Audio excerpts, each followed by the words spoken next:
Olá galerinha, tudo bem com vocês? Aqui é o professor João Francisco e hoje a gente vai fazer uma conversa bem rápida a respeito dos números complexos. Inicialmente a gente vai fazer a introdução, certo?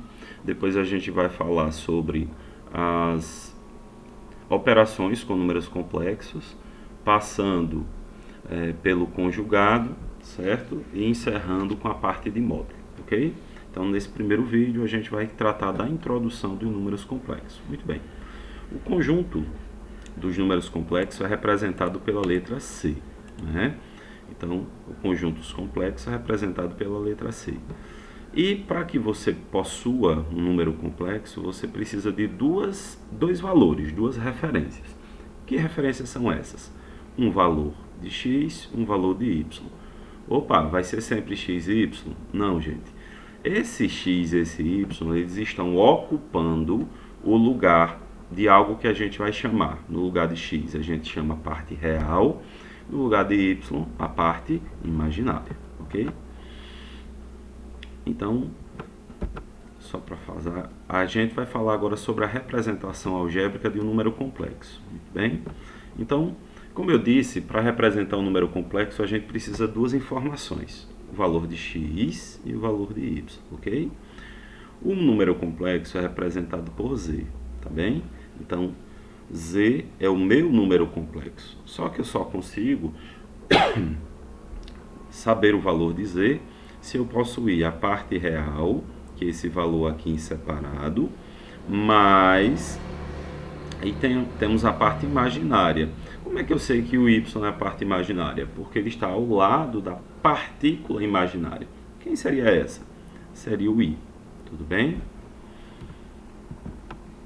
Então, o que a gente vai fazer? A gente vai fazer uma substituição.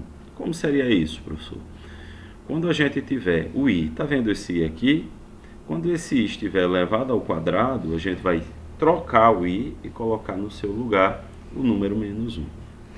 Ou vice-versa. Se você tiver o menos 1 e você quiser substituir esse menos 1, você pode colocar i ao quadrado no seu lugar. Tá bem? Então, nós temos aqui a nossa representação algébrica, que é x igual a x, melhor, z igual a x mais yi. Pode aparecer também z igual a mais bi. A representação é a mesma. O primeiro valor, a, ou nesse caso aqui x, representa a parte real, b ou y, nesse caso, representa a parte imaginária, tá bem? Então, a parte real de z é o x. A parte imaginária de z é o y, tá bem? Parte imaginária nula. Se esse y aqui for zero, vai anular esse pedaço. Vai restar apenas quem? O x. Então, dizemos que o z é um número real. Por quê? Porque se a parte imaginária não existe, o que sobra é apenas a parte real. Porém, se o x, que é aquele primeiro valor separado, não apareceu, simplesmente for zero, o que é que a gente vai ter como nosso número complexo? Apenas a parte que tem o i e a unidade imaginária, né? O y e a unidade imaginária i. Logo, o meu número complexo será chamado número imaginário puro. Alguns exemplos. O z, 2 mais 5i. A parte real, ou seja, o valor de x é 2, o valor de y é 5. Z igual a menos 6i. Não temos a parte real, então x vale 0, e a parte imaginária é o menos 6. E ele é um número imaginário puro. Z igual a 1 sobre 2. Observe que não temos a parte imaginária. Então, dizemos que nós temos apenas a parte real, 1 sobre 2.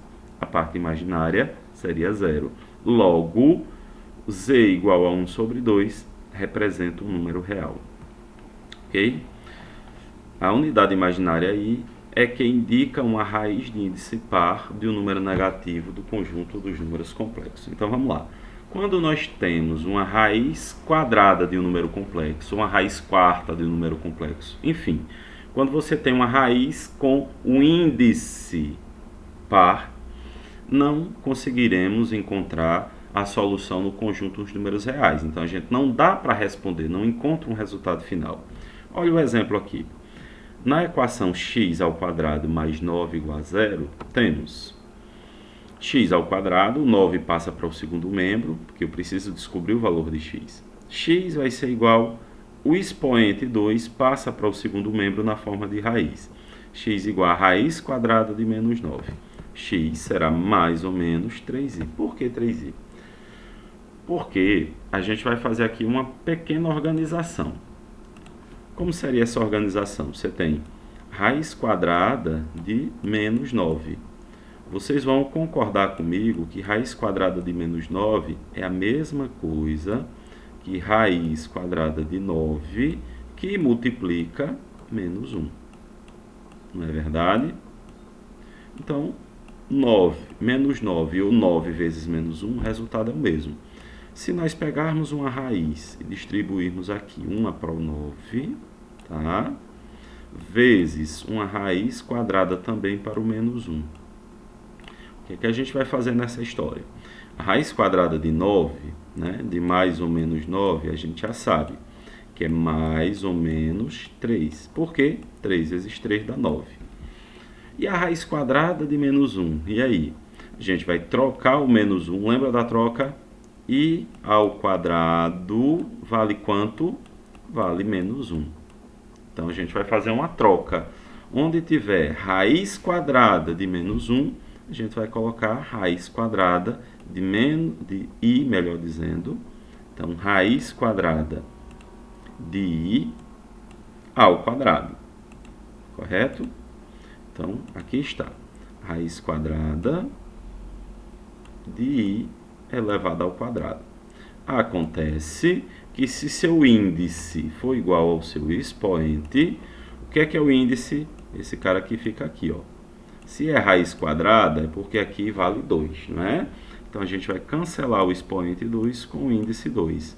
O que é que vai me sobrar aqui fora? Apenas a letra i, ok? Por isso que nós dizemos, então, que a raiz quadrada de menos 9 é a mesma coisa que raiz de 9 vezes raiz de menos 1. Raiz quadrada de 9 positivo vale mais ou menos 3, porque 3 vezes 3 dá 9. Menos 3 vezes menos 3, menos vezes menos mais, 3 vezes 3, 9. E raiz quadrada de menos 1 vai ser igual a i. Logo, a nossa solução, nós temos dois valores para x.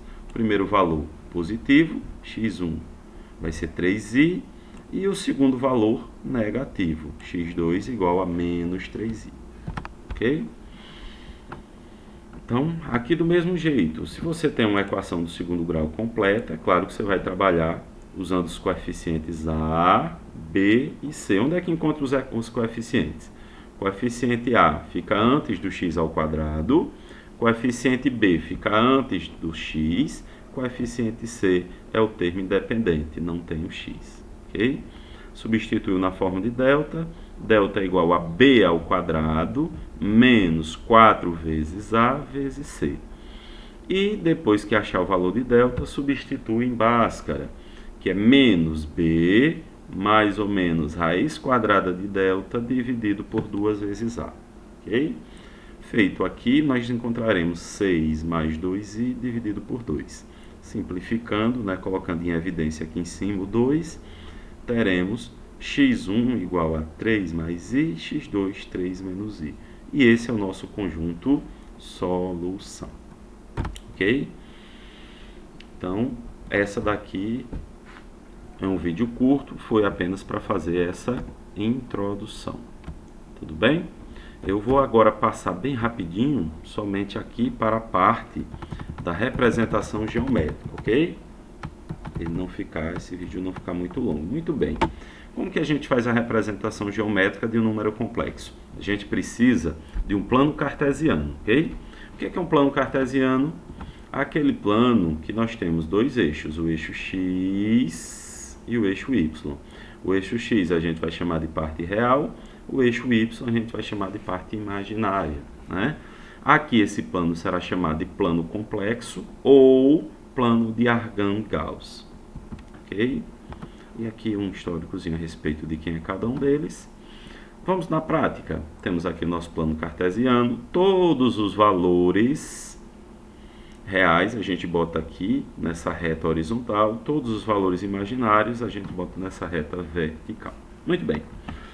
Os valores, o valor real aqui de Z1. Z1, o valor real dele é 2. Então, o valor real dele é 2. E ele vai ser ligado ao valor imaginário 5. O imaginário 5 é positivo, então ele vai estar lá em cima. Vai subir o 2, chegar na mesma altura do 5 e eles vão se encontrar. E vai com isso gerar uma coordenada. Coordenada 2 e 5. 2 o valor real, 5 o valor imaginário. E aí está o nosso Z1, esse pontinho aqui. Bem, o Z2, 7i. Bom, se é 7i, não temos a parte real. Logo, a parte real será 0. Então, a parte real vai valer 0. E a parte imaginária é 7. Então, a gente vai sair do 0 da parte real e vai subir até encontrar o 7 na parte imaginária. Esse é o encontro deles. Então, aqui temos Z2, 0 e 7. Z3 é menos 1 e 2. Menos 1 na parte real e 2 na parte imaginária. Então, no menos 1 a gente vai subir até chegar na altura do 2. E esse encontro aqui é o Z3, que é o menos 1 e 2. O Z4 tem apenas o número 4. Significa o quê? Que temos apenas a parte real. A parte imaginária é 0. Então, vamos lá então ao número 4. Aqui está o 4 no valor de x. Eu preciso que o 4 fique na mesma altura que o 0. Bom, se você observar, ele está na mesma altura. Aqui é o 0 em y, aqui é 1, aqui é menos 1, então o 0 é bem aqui. Se você empurrar esse pontinho, ele vai bater exatamente no 0 no eixo y, ok? Então aqui nós temos duas coordenadas. 4 é o valor de x e 0 o valor de y, mesmo sendo aqui, porque ele está na mesma altura. Ele nem está acima do 0, nem abaixo dele. Ele está na mesma altura. Z5, 3 e menos 4i. Então, 3 no valor de x, menos 4i. Então, menos 4 é descendo. Vamos descer até a altura do menos 4 e formar o nosso ponto Z5, 3 e menos 4. Z6, para finalizar, menos 3 e menos 3i. Então, vamos lá. Na parte real é menos 3, a parte imaginária é menos 3i. Então, vamos descer no menos 3 na parte real até chegar na altura do menos 3 da parte imaginária. E esse ponto é o nosso Z6, menos 3 e menos 3. Ok? Então, é isso aí, galerinha. Vamos fechar aqui essa primeira parte desse vídeo. Valeu!